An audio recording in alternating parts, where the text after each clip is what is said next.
Cunningly avoiding tooth decay by going to bed with a single square of chocolate on my tongue for the bacteria to snack on instead of my teeth. Fun fact, the bacteria in your mouth don't eat your enamel. They only eat sugars and such. The stuff that eats your enamel is the byproduct produced by the digestive process of the bacteria. In other words, the thing that causes tooth decay is the bacteria's equivalent of not the bacteria themselves. Cunningly avoiding tooth decay by going to bed with a single piece of toilet paper on my tongue for the bacteria to wipe their ass on instead of my teeth. Just so you guys know, hysterical strength is basically your body not holding back and going 100%, though there is a great danger of you hurting yourself or breaking something since you're ignoring your pain and going 100%. There was a case where a kid deadlifted a car to save a sibling, but cracked 8 of his teeth during it because he was clenching his jaw so hard. So whilst you can lift a car or fight off polar bears, you're probably gonna break something. Because most of the time when we are giving our all, we're only giving a fraction of what we could give, and this is because if we truly give our all, we could seriously injure ourselves. This is literally an explanation of Deku and his abilities with One for All. Humans naturally hold back because our muscles have enough strength to rip themselves apart. Stop giving the aliens reasons not to visit. Ancient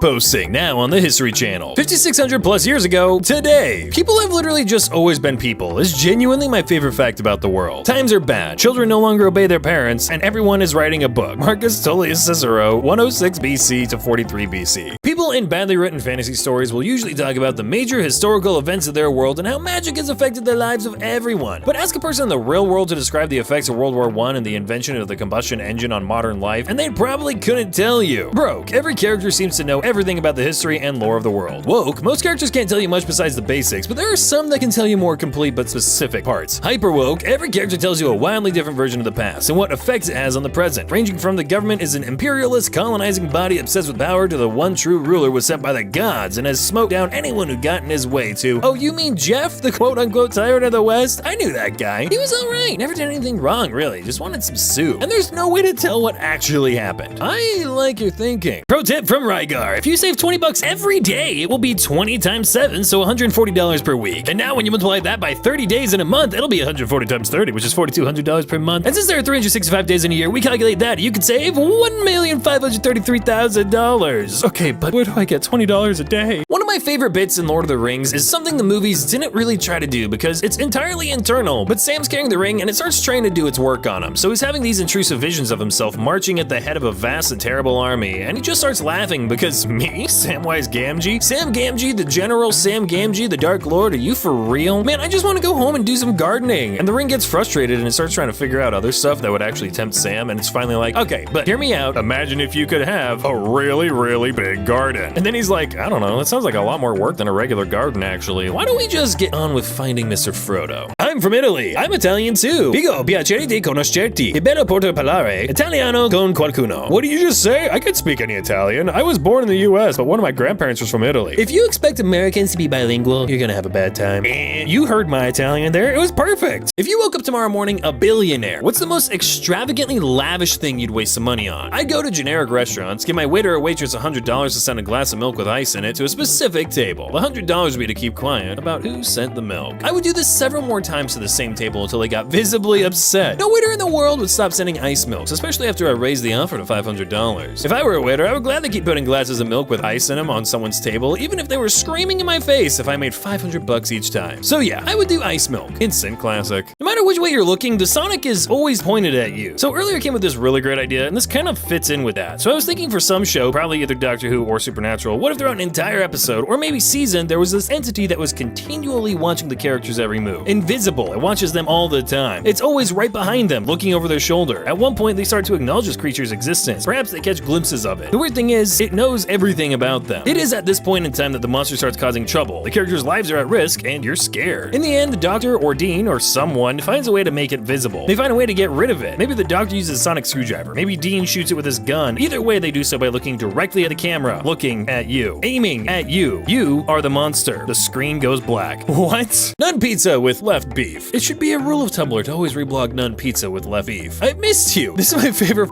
thing. Just the beef. You could tell the poor chef was just disgusted. What the is this? What the is this? Who the orders a none pizza? Just beef on the left. Get just cook the dough. Here, let me throw this handful of oblong beef chunks at your non pizza.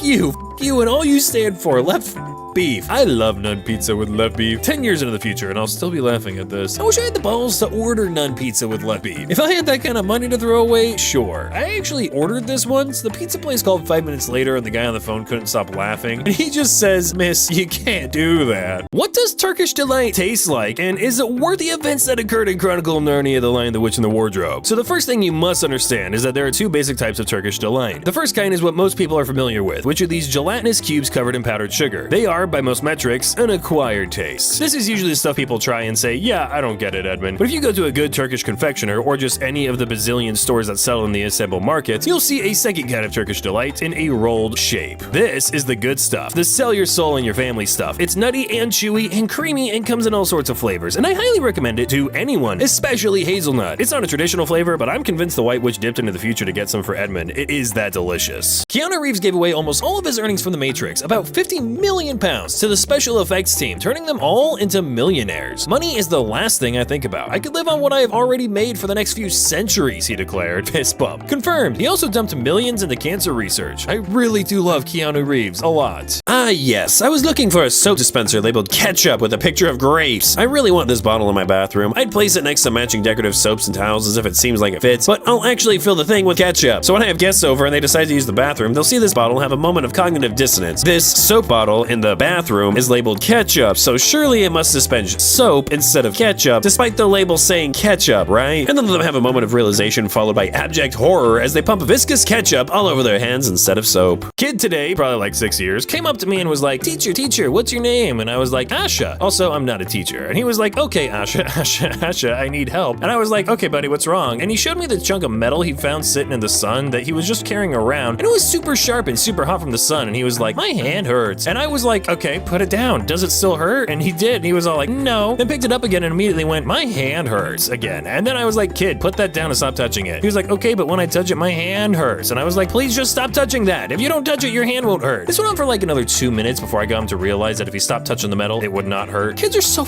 weird, man. If you sleep in position 13, your stomach probably hurts. If you sleep in position 10, you probably worked 3 jobs today. But if you sleep in positions 15 or 16, oh my god. Do you clean your lint trap every time you use your dryer? Yes, 72% of people. No, I didn't know you were supposed to do this. No, I know you're supposed to, but I don't care enough to do it every time. I don't use a dryer. Fun fact, I told off my husband for not cleaning the lint trap, and he got mad and said he always cleaned it. And when I showed him the lint trap uncleaned, he got quiet and said, "I didn't know that was there." But before I got too smug, I asked what he thought was the lint trap, and he showed me a second lint trap I didn't know about. It was the most net zero argument ever. When I was a kid, for some reason, I thought Lola Bunny's last name was Rabbit, and that she was actually Jessica and Roger's daughter. And the reason she wasn't in the original Looney Tunes is that she just wasn't born yet. I mean, can you blame me? Look at them and look at her. She's got a good blend of both their features. This is the only good headcanon I've ever had, to be honest. Yeah, I'll incorporate that into my belief system. You're so busy thinking of Mark Hamill as a celebrity, you forgot that he's also a talented voice actor. What's a voice actor? Justice League Action, Missing the Mark, episode 14. When famous actor Mark Hamill is kidnapped by master villain the Joker, it will take all his voice acting skills to escape. Swamp Thing voiced by Mark Hamill, Joker voiced by Mark Hamill, Trickster voiced by Mark Hamill